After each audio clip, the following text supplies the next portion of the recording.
Halo, selamat datang di channel Shanghan Shop. Kali ini kita melanjutkan video sebelumnya, yaitu mengenai e-ijazah. Nah, ini dia udah tampilannya dibuka.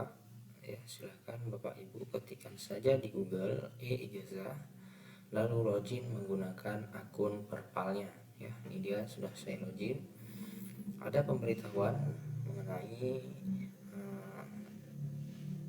pengelolaan ijazah untuk jenjang pendidikan menengah, ya, yaitu SMA sederajat.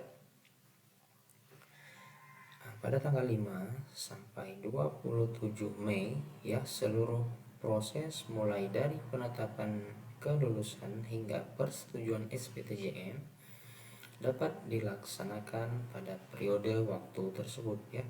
Jadi Bapak Ibu selesaikan proses yang ada pada jenjang SMA sederajat dari tanggal 5 sampai tanggal 27, ya, seperti itu. Lanjut, mohon pastikan seluruh peserta didik telah tercatat dalam daftar nominasi sementara sebelum proses pengelolaan dimulai. Ya, jadi seluruh siswa Bapak Ibu harus terdata di DNS, ya, daftar nominasi sementara. Tidak ada data yang residu.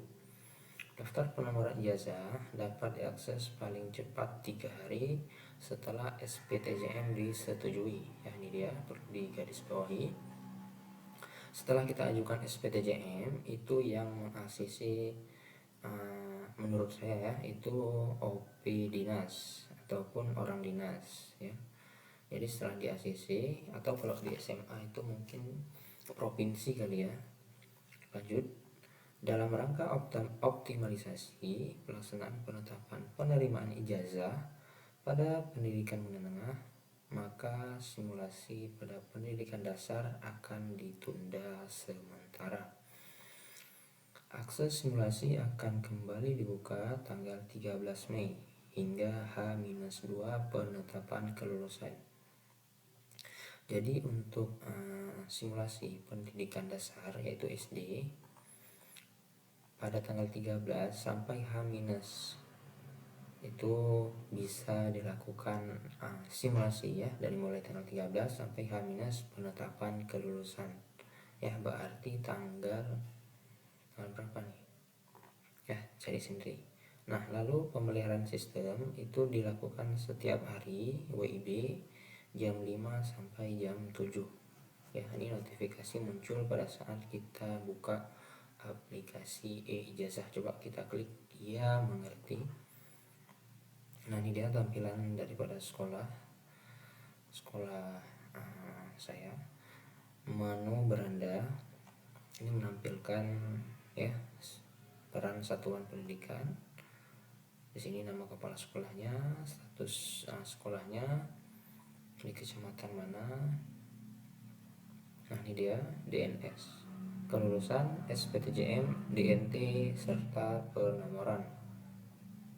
Jadi siswanya adalah sekian, ya, sekian siswanya. Itu sudah valid semua. Ini dia, satuan pendidikan berstatus valid. Kita cek kepala satuan pendidikannya, ya. Di sini ada notifikasi, ada bacaan menampilkan daftar lengkap kepala satuan pendidikan definitif dan pelaksana. Jadi kepala sekolah itu ada dua, yang definitif dan PLT atau pelaksana. Jadi yang bisa menandatangani itu hanya PLT, ya, pelaksana itu. Kalau PLH tidak bisa. Nah, kita ngeditnya di mana? Kita klik gambar pensil, lalu berikan gelar akademik depan, lalu berikan gelar akademik belakang, nih, ya. Tinggal ditambahkan saja. Kalau sudah, klik simpan. Kebetulan saya sudah siap, klik saja simpan. Ya, ini dia, ada keterangannya. Lalu kita ke menu DNS, ya, ini dia valid DNS. Nah, ini dia tampilannya, valid daftar nominasi sementara, ya.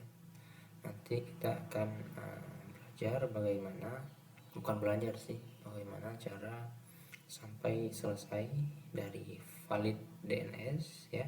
Ini sudah valid semua nih siswa ini, dia totalnya 44 dan dia tertulis 44 gitu ya.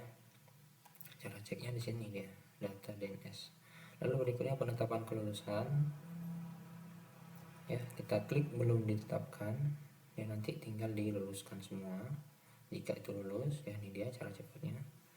Nah, kita lanjut ke unggah SK penetapan ya, kita klik belum unggah SK dikarenakan belum kita unggah, kita berikan kelulusan ke siswanya, jadi belum bisa unggah SK kelulusan, jadi seperti itu.